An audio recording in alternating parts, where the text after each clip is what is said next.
Our next guest sees cracks in the foundation of the current market highs. We want to bring in Ruchir Sharma. He is Rockefeller International Chairman and Breakout Capital founder and CIO. His latest piece for the Financial Times is titled "The Truth About the American Profit Machine." And Ruchir, this is a really interesting way to look at this because people keep saying this time is different. This is different than the dot-com bubble because all of these companies make money. It's not the, sock puppets and Webvan and all of these things that we were looking at before. But you're looking at it a little differently. Explain. Yeah, I think there are three factors here, if I can sort of get into it briefly. One is the fact that I explained that this is a very mathematical equation, but the mirror image of running a very large fiscal deficit is that your corporate savings tend to be very high. So the big difference between the late 90s and now is that we're running a fiscal deficit of 6% of GDP. And that is artificially boosting corporate profits. It's like an income transfer happening between the public and the private sector. The second point that I make here is that history is somewhat wrongly remembered, that now we like to poo-poo the entire dot-com boom. So I looked at what were the earnings actually at that point in time. And then you figured out that the earnings of the tech sector and the earnings now, at least the earnings growth, was quite similar. It just is that because we had the crash later, that everyone remembers that, with all the negative connotations, but actually the earnings growth of the tech sector in that 5-year stretch of that boom was 20% as well. Cisco and Lucent and all of those exactly. They were actually making a lot of money because the investments were being made. Yes, and the fact is that their valuations got much higher, but just in terms of earnings, that was there. And the third very important factor, which I think is a big difference in this era, is that back then there was hardly any private investment going on. That what you saw is what you got, which was it was all happening in the public markets. You're getting massive amount of IPOs because that was the only way of raising money. The private markets barely existed. Now, a lot of the funding happens in the private markets. And that's where a lot of the loss-making companies first start. And you don't get to see them. OpenAI and Anthropic and SpaceX. Yeah. So back then, you couldn't sustain such high rounds of funding if you were just in the private markets. Now you can do that and come to the public markets much later. So you combine these three things and you figure out, what, the profit picture today, yes, of course, it says a lot about the American dynamism. It says a lot about how America is doing much better than the rest of the world and the profits remain the envy of the world. But actually, if you look deeper, these three factors are somewhat misrepresenting what the true picture of American profitability and American profit growth currently is. And I guess that you don't see it ending well. I guess my question would be when?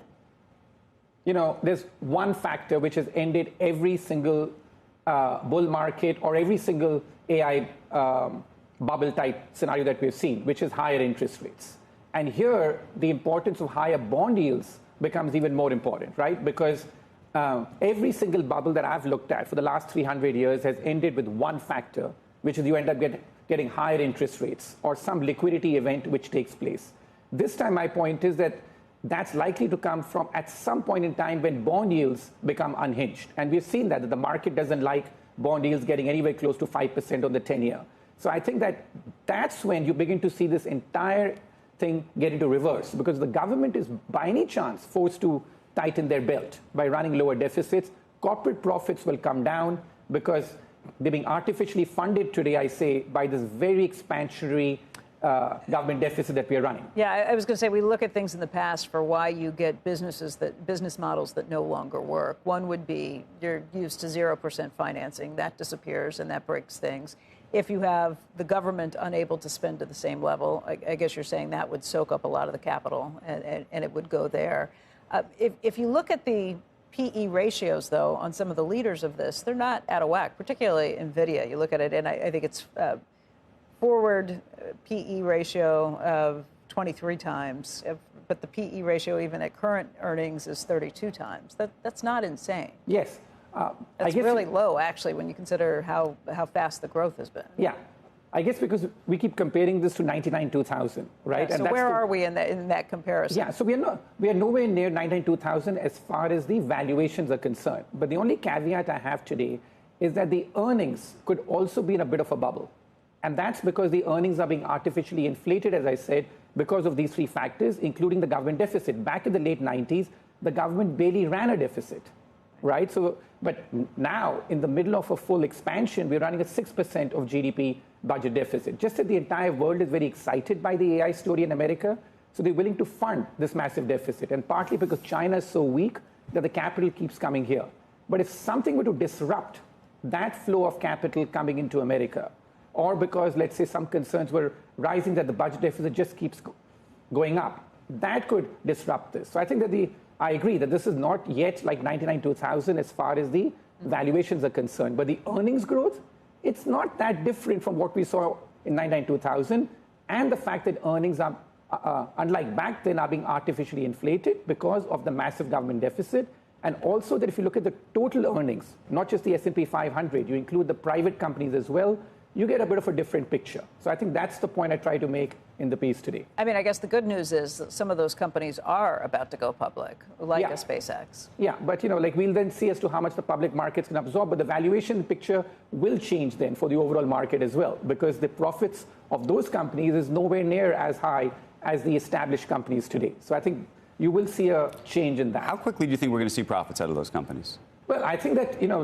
so far they're surprising on the upside, and that's what keeps the momentum going. I mean, Anthropic, we have seen that how quickly that they have gone. But, we're seeing some rotation out there. But do you think SpaceX is going to be a profitable company anytime soon? I don't think so. I mean, there's nothing which suggests that it's going to be profitable anytime soon. But as you know, Andrew, that you have looked at this as well, which is the fact that there is no science to know when does a bubble end or when does a mania end, right? But the only consistent factor in 300 years is when you end up getting higher interest rates. So it comes back down to that until you get that, this momentum keeps going. So what do you tell people to do?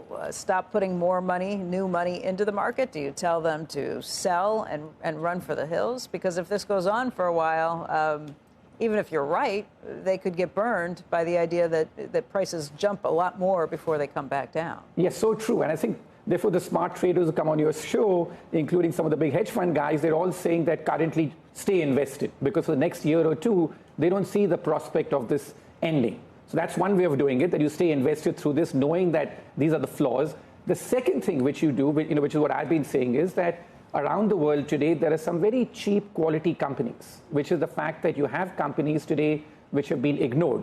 So at one end, you have all these companies which are getting pushed up a lot because of the AI boom. On the other hand, you've got companies which are being disrupted, the software companies and stuff. You can stay away from both because you don't know how much the disruption goes, because AI is for real. On the other hand, you could end up buying all these cheap companies around the world which are just getting ignored just now, just because you're in the midst of the entire concentration happening in this cohort of stocks. So that's one sort of way that often buy the stuff which is being ignored. As they say, the opposite of love is not hate, it's indifference. So don't buy the love or the hate, you buy the indifference. So I think that's one way of doing it. But yeah, I think that we have to be open-minded to this, that this momentum could keep running. And as some of the smart guys have said in your show, this could still be October 99 rather than March 2000, and the NASDAQ doubled in that period. It's love and hate. Fine line.